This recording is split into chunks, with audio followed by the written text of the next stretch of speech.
Hi everyone, welcome to MSCA classes. अभी हम करने वाले हैं principles of accounting. Last video में हमने 3 प्रिंसिपल्स ऑलरेडी कर दिए थे। First one is your business entity concept, second is money measurement concept and third one is your going concern concept. और तीसरे वाला बहुत ज़्यादा इंपॉर्टेंट था, तो अपने पास नोट कर देना। अगर आपने नहीं देखी वीडियो तो फर्स्ट पार्ट देख लो, उसमें ये 3 प्रिंसिपल्स मैंने एक्सप्लेन किए हैं और उसमें तीसरे वाला सबसे ज़्यादा इंपॉर्टेंट है। चलिए 3 आज इस वीडियो में करते हैं। शुरू करते हैं आज का फर्स्ट प्रिंसिपल,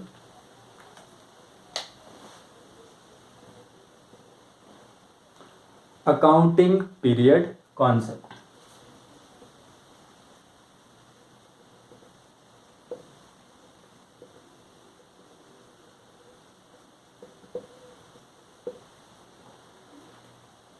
लास्ट जो प्रिंसिपल था, लास्ट पार्ट में last principle going concern concept, वो बोलता है कि business once started will go on for ever and there will be no intention to close down the business in near future. उसी principle के base पे अगर देखा जाए तो बिजनेस की लाइफ तो कैसी है, इंडेफिनेट है। बिजनेस की लाइफ कैसी है, इंडेफिनेट है। आपको नहीं पता कब तक चलेगा। तो मान लो बिजनेस की लाइफ ये है, इंडेफिनेट मतलब कहीं तक भी जा सकती है। यहां से बिजनेस स्टार्ट हुआ, बिजनेस इस पॉइंट से स्टार्ट हुआ, आगे कहीं तक भी वो जा सकता है। तो उसका ये नहीं होता कि भाई नियर फ्यूचर वो क्या होगा, बंद होगा। तो total life of the business is indefinite. So, to know the performance of the business, total life is divided into short time span. Total life of the business is divided into short time span. This short time span is 12 months, means 1 year. आपको total life of business को divide करना है 12 months, 12 months, 12 months. It means 1 year, 1 year, 1 year. क्यों करना है? To check the performance of the business. So accounting period means a period of 12 months in which we check the financial position of the business, we prepare financial statements and to know the result of the business, whether there is profit or loss of the business. So accounting period concept means a period of 12 months. It may be a calendar year which will start from 1st of January, 1st January to 31st December. Clear? It may be a financial year which will start from 1st of April, suppose 1st of April 2022, and it will end up 31st March 2023, next year. This is also a period of 12 months, from 1st April to 31st March, period of 12 months. 1st January to 31st December, there is a period of 12 months. तो this 12 months period is known as accounting period concept. ये क्यों होता है? Accounting period concept बताता है कि total life of the business is indefinite, but to know the result of the business, to know the performance of the business, total life is divided into short time span. हर एक year के बाद हम business के result check करेंगे। अब ये year कौन सा होगा? या तो ये कैलेंडर ईयर होगा जो कि हमारे कैलेंडर में होता है, और या ये फाइनेंशियल ईयर होगा जो 1st अप्रैल से स्टार्ट होता है, नेक्स्ट ईयर 31st मार्च को क्लोज होता है। क्लियर? अकाउंटिंग पीरियड कॉन्सेप्ट आपका हुआ clear?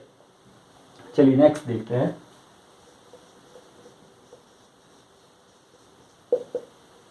Cost concept. This is a very simple concept. Cost concept means assets are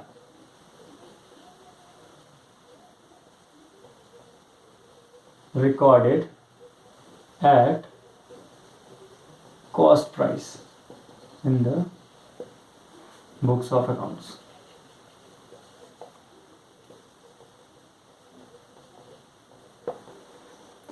Year after year, this year, next year, next to next year, जो purchase value होगी asset की, plus installation charges, उसको install करने की, बड़ी machineries आती है कई बार, एसेट्स हमारे बहुत बड़े हैं, उसके पार्ट्स आएंगे, फिर इंस्टॉलेशन चार्जेस मतलब वहाँ पे वो इकट्ठा बनाना है तो उसके चार्जेस हो गए, ये इकट्ठे मिला के आपका क्या बोलेंगे इसको, cost price.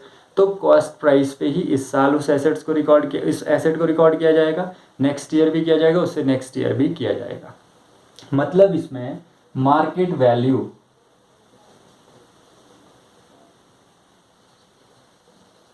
Of assets are ignored. इससे बेटा इसकी एक ना प्रॉब्लम है, इसकी एक लिमिटेशन है कि यहाँ पे प्रॉब्लम क्रिएट हो सकती है, क्योंकि देखो अगर एक 1 लाख का एसेट है, आज की डेट में इसकी मार्केट वैल्यू कितनी है, मान लो 1,50,000, बट ये रिकॉर्ड अभी भी 1 लाख पे होगा बिकॉज ऑफ कॉस्ट कॉन्सेप्ट। तो इसका मतलब ये हुआ 50,000 जो है 1,50,000 पे रिकॉर्ड नहीं होगा क्योंकि ये मार्केट प्राइस, और मार्केट प्राइस पे अगर रिकॉर्ड नहीं होगा इसका मतलब कुछ ना कुछ वहाँ पे कंपनी में हिडन प्रॉफिट्स हो गए। तो इसकी एक लिमिटेशन भी है, बट हमें तो फॉलो करना है। तो कॉस्ट कॉन्सेप्ट का मतलब है कि all the assets are recorded in the business, are recorded in the books of accounts on the basis of cost price, and market price will be ignored. Year after year it will be recorded as per the cost price. Cost price include purchase price plus installation charges and so on. अब उसके बाद हम third करते हैं बेटा। Third वाला है बहुत ही है तो इजी है, आपने किया भी है।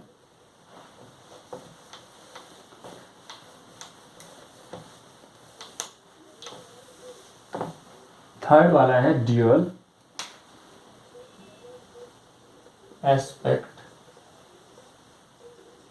कॉन्सेप्ट। ड्यूअल का मतलब हो गया डबल, ठीक है, डबल का मतलब हो गया, ड्यूअल का मतलब डबल, तो double effect. For example, started business with cash rupees 1 lakh. So two aspect is here, cash and capital. Cash increase in the business and capital also increase, means assets are increased in the business and liability also increased. Two aspects of the transactions. So it provides us a very basis, means it is a base of recording the transaction. This principle is a base of recording the transactions in the books of accounts.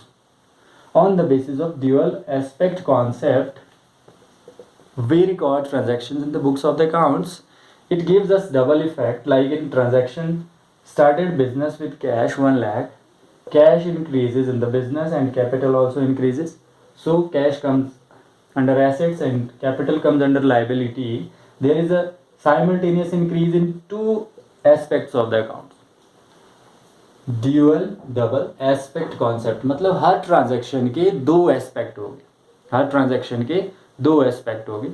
अब इसको एक fundamental accounting equation से भी show करते हैं।